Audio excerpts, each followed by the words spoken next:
Good morning students. ये biology का topic है यूनिट 3। ठीक है, इस यूनिट का नाम है ह्यूमन रिप्रोडक्शन यानी कि मानव जनन। ये जो मानव जनन चैप्टर दिया है ये ह्यूमन से रिलेटेड चैप्टर है और इसमें रिप्रोडक्शन के बारे में बताया गया है। स्टूडेंट्स, इस चैप्टर को शुरू करने से पहले इसमें कुछ सिलेबस दिया है, इसको बेसिक चीजें बोलते हैं। ये बेसिक चीजें दी हैं, इन बेसिक चीजों को पहले ध्यान से समझ लेना, क्योंकि इसके अकॉर्डिंग ही आपका सिलेबस फिक्स होता है और यही टॉपिक आपके बोर्ड में इंक्लूड किए गए हैं। तो स्टूडेंट्स, पहला जो इसका टॉपिक दिया है, इस चैप्टर का टॉपिक दिया है ह्यूमन यानी कि मानव जनन एवं लैंगिक द्विरूपता।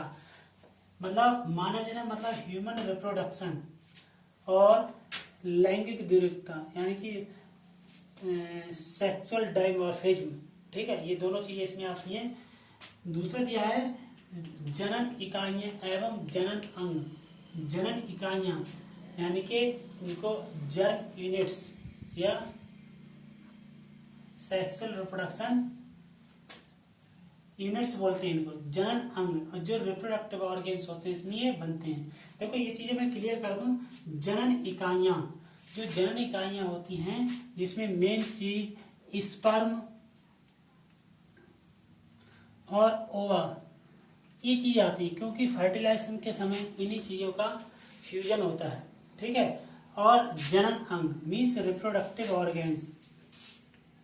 ये क्या है? Reproductive organs.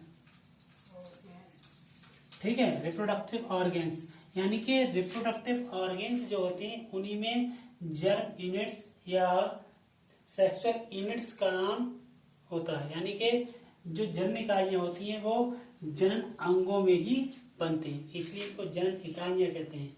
ठीक है, और इनका एक नाम और दिया गया है, इसको बोलते हैं गैमेट्स। ठीक है, क्या नाम दिया गया है? गैमेट्स। इसको युग्मक बोलते हैं, युग्मक को जनन इकाइयां ही कहते हैं। ये मेनली हैप्लॉइड्स होते हैं, ये आपको जब आगे सिलेबस पढ़ाया जाएगा तब आपको बताया जाएगा। ठीक है, तो ये क्या हो गया? गैमेट्स। ठीक, अब देखो जनन इकाइयां जिसमें मैंने आपको बताया था, एक स्पर्म बताया था मेनली और एक ओवा बताया था। यानी कि जो ह्यूमन होता है ये अभी बताया था, ये लैंगिक द्विरूपता यानी कि सेक्सुअल डाइमॉर्फिज्म होता है। यानी कि इसमें मेल एनिमल्स और फीमेल एनिमल्स ये दोनों कैसे होते हैं? अलग अलग होते हैं। ठीक है, यानी कि मेल और फीमेल। अगर हम एक को एफ से और एक को एम से शो करें तो फीमेल में हमेशा ओवा बनता है और जो मेल होता है मेल में स्पर्म का निर्माण होता है। ठीक है ना, तो स्पर्म क्या हो गया? Male gametes. ठीक, और ओवा क्या हो गया? Female gametes. तो ऐसी जो मेल और फीमेल गैमेट होते हैं उन गैमेट्स का निर्माण भी किसमें होता है? जनन अंग में। इसलिए ह्यूमन में दो रिप्रोडक्टिव ऑर्गेन्स मेनली 2 होते हैं।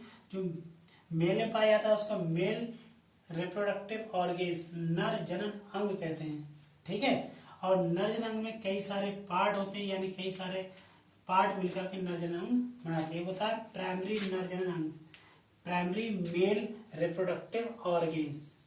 इसको टेस्टिस या स्क्रोटम बोलते हैं। ठीक है, क्या नाम इसका? टेस्टिस और स्क्रोटम।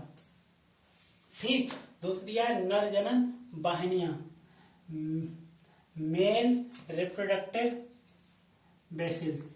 ठीक है, यानी कि नर जनन वाहिनियां। तो नर जनन वाहिनी में क्या होता है? जो स्पर्म होते हैं वो टेस्टिस से आगे की ओर गुजरते हैं। तीसरा दिया है सहायक जनन अंग, जनन ग्रंथियां। देखो ये क्या है? ये जो जनन अंग है ऐसे सरी मेल रिप्रोडक्टिव ऑर्गेन्स होते हैं, यानी कि ग्लैंड्स बोलते हैं। ये क्या करते हैं? ये क्या करते हैं? रिप्रोडक्शन में हेल्प करते हैं। ठीक है ना, क्या करते हैं? हेल्प का मतलब ये स्पेशल टाइप के जो स्राव होते हैं उसको निकालते हैं, जिसको जो जनन यूनिट्स वाले जो ऑर्गेन्स आगे पीछे आ जाते हैं उनके लिए मार्ग बनाने का काम करता है। ठीक है, दूसरा दिया है मादा जनन अंग यानी कि male reproductive system. Female reproductive system, मादा जनन अंग। तो मादा जनन जैसे मेल में क्या था, नर जननांग थे, और फीमेल में क्या आएगा, फीमेल रिप्रोडक्टिव ऑर्गन। ठीक है, ये अंग मिलाकर के सिस्टम या तंत्र बनाते हैं। देखो अंग या तंत्र में थोड़ा सा अंतर है। अगर कोई आपसे पूछा जाता है कि फीमेल में मेन रिप्रोडक्टिव ऑर्गन्स क्या है, तो ओवरी आता है, लेकिन ओवरी के लिए थोड़ी वर्क करता है, कई सारी चीजें आती है सर। ठीक है, जैसे यूटेरस वगैरह हो गया, और भी सारे ऑर्गन्स हो गए, ये तो सब क्या बताते हैं, मादा जनन अंग। ठीक है, और मादा जनन में यूनिट्स का निर्माण होता है, इनको गैमेट्स बोला गया था। ठीक है, जो मेल गैमेट्स बनाएगा उसको बोलेंगे, क्योंकि स्पर्म होता है तो ये कहलाता है स्पर्मेटोजेनेसिस। जो फीमेल का फॉर्मेशन करेगा उसको बोलते हैं अंडजेनेसिस या ओजेनेसिस। ठीक है, तो ये क्रिया मेल में होगी और ये किस में होगी, फीमेल में। ठीक है स्टूडेंट, तो इतना ध्यान रखना। ठीक है, अगला जो आपका टॉपिक आया है मासिक चक्र, मेंस्ट्रुअल साइकिल, इसको मेंस्ट्रुअल साइकिल बोलते हैं। मैं ऊपर लिख दे रहा हूँ,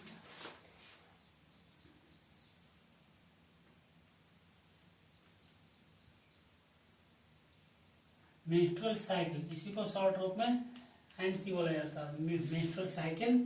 ठीक है, तो इस यूनिट थर्ड से ह्यूमन रिप्रोडक्शन से यही आपकी मेन चीज, इसी से सारे क्वेश्चन बनते हैं बोर्ड एग्जाम में, जो भी सारी चीजें होती है इसी से।